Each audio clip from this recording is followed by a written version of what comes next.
Standar Kompetensi Apoteker Indonesia. Pembekalan mahasiswa baru Fakultas Farmasi Unisula Semarang. Artikel ini ditulis oleh Apoteker Firwan Firdaus, penulis farmasi, tinggal di Semarang. Hari ini Jumat Pahing tanggal 23 September 2022. Saya mendapat tugas dari PLT Ketua PDII Jateng untuk memberikan pembekalan untuk mahasiswa baru Prodi Farmasi Unisula Semarang.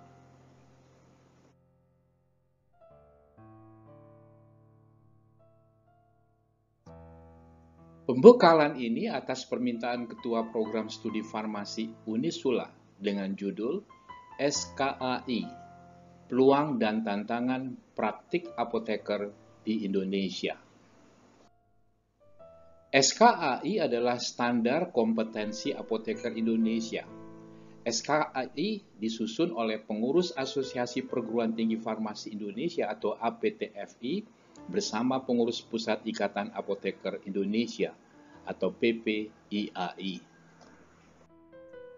Ada 10 standar kompetensi yang merupakan persyaratan oleh apoteker untuk memasuki dunia kerja dan menjalani praktik profesi, yaitu pertama, praktik kefarmasian secara profesional dan etik, kedua, optimalisasi penggunaan sediaan farmasi, ketiga, dispensing sediaan farmasi dan alat kesehatan, keempat, pemberian informasi sediaan farmasi dan alat kesehatan, kelima, formulasi dan produksi sediaan farmasi. Keenam, upaya preventif dan promotif kesehatan masyarakat. Ketujuh, pengelolaan sediaan farmasi dan alat kesehatan. Kedelapan, komunikasi efektif. Kesembilan, keterampilan organisasi dan hubungan interpersonal. Dan kesepuluh, peningkatan kompetensi diri.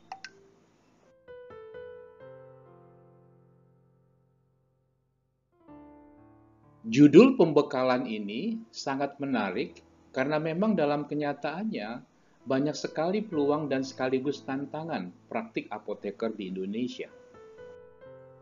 Mahasiswa baru farmasi Unisula berjumlah 170 orang. Lebih dari 60% adalah wanita. Memang dari dahulu mahasiswa farmasi di semua perguruan tinggi farmasi atau PTF di Indonesia memang kebanyakan mayoritas wanita. Kemungkinan fenomena ini terjadi karena beberapa faktor berikut. Jumlah penduduk wanita lebih banyak dibandingkan pria. Wanita lebih rajin dan lebih teliti sehingga merasa lebih cocok untuk memilih bidang studi farmasi. Wanita lebih cerdas dan gigih dalam menghadapi tes masuk PTF. Ilmu farmasi identik dengan meracik obat, sehingga wanita boleh dikatakan lebih terampil dibandingkan pria dalam hal racik-meracik. Peluang kerja apoteker di Indonesia memang luas sekali, sehingga peminat memilih jurusan farmasi masih sangat tinggi di seluruh perguruan tinggi farmasi. Boleh dikatakan jurusan farmasi masih termasuk jurusan favorit yang dipilih oleh calon mahasiswa. Apoteker dapat bekerja di berbagai sektor pelayanan dan non-pelayanan kesehatan. Di sektor pelayanan, misalnya di rumah sakit, puskesmas, klinik, apotek, dan fasilitas pelayanan kesehatan lainnya. Di sektor non-pelayanan, apoteker dapat bekerja di industri obat modern, industri obat tradisional, industri kosmetika, industri bahan baku obat dan kimia, industri makanan, industri minuman, dan industri lain yang berkaitan dengan kefarmasian dan kimia. Apoteker juga dapat bekerja di sektor pemerintahan seperti Kementerian Kesehatan, Perindustrian, Pertanian, Dinas Kesehatan Provinsi, Kota dan Kabupaten, Badan Pengawas Obat dan Makanan atau BPOM, serta Laboratorium Kesehatan Provinsi dan Daerah. Apoteker juga dapat bekerja di sektor militer seperti TNI dan Polri. Apoteker juga dapat bekerja di sektor BUMN seperti Kimia Farma, Indofarma, Bio Farma, Fapros, juga di BPJS Kesehatan dan sebagainya. Apoteker juga mempunyai peluang untuk bekerja di sektor pendidikan sebagai dosen dan sektor penelitian serta sektor pelatihan. Tantangan apoteker dalam berpraktik juga cukup berat, terutama di sektor pelayanan kesehatan, khususnya di apotek. Masyarakat masih menganggap apotek sebagai unit bisnis, padahal sebenarnya apotek adalah salah satu tempat pengabdian profesi apoteker.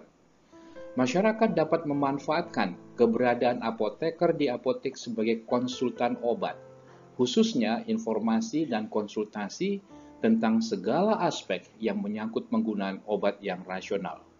Sebaliknya, di pihak apoteker sendiri, kadang kurang aktif dalam memperkenalkan diri sebagai konsultan obat, sehingga keberadaannya masih kurang dikenal di tengah-tengah masyarakat luas. Apoteker harus aktif meningkatkan aktivitas di tengah masyarakat, sekaligus meningkatkan branding apoteker agar keberadaannya dapat bermanfaat untuk semua orang dalam rangka meningkatkan kesadaran masyarakat untuk selalu berkonsultasi kepada apoteker sebelum menggunakan obat. Obat adalah ibarat madu dan racun. Jika benar menggunakannya, maka dapat berkhasiat sesuai yang dikehendaki. Sebaliknya, jika salah menggunakan obat, maka dapat menjadi racun yang justru dapat merusak kesehatan tubuh kita. Semoga keberadaan apoteker dapat bermanfaat untuk seluruh rakyat Indonesia. Salam sehat. Semarang, 23 September 2022, Firwan Firdaus.